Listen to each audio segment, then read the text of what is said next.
Ottawa is responding to a privacy breach involving nearly 600,000 recipients of a federal student loan program. Their personal information is on a hard drive that's gone missing.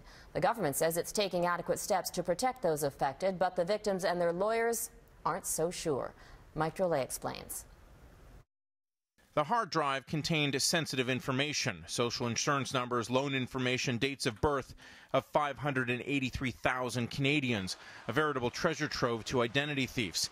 It was lost in November, but those affected weren't informed until 2 months later. Naturally, I was upset, and then as the information started trickling out, I went from upset to rather disgusted. The information, as it's now being revealed, was not encrypted, and the drive is still missing. Yesterday, Human Resources Canada said it would pick up the cost of credit protection for those affected, a solution that proved confusing to thousands, including media outlets. On the Equifax website, the cheapest monitoring program costs $14.95 a month. To cover all for 6 years would cost roughly $600 million. But hold on, that's not what the government was offering.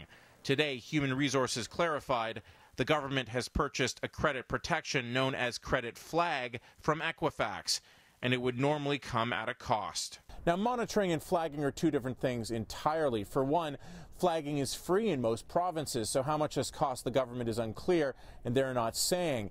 It also doesn't provide monthly checks. It only flags problems through credit checks at the bank.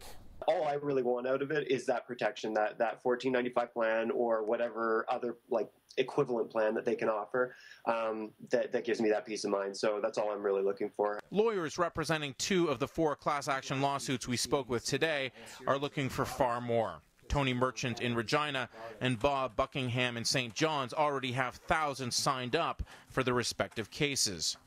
The way the government did it is so egregious that we think there will be substantial damages for people. Average age of the person affected by this is now about 29 or 30 years of age. The $600 million figure, just to keep on top of this, is minor if this has to continue on for the rest of people's lives. Now, the government points out there is no evidence the information has been accessed for fraudulent use. The plaintiffs suggest there's no way they can guarantee that, and that's what scares them. Mike Drolet, Global News, Toronto.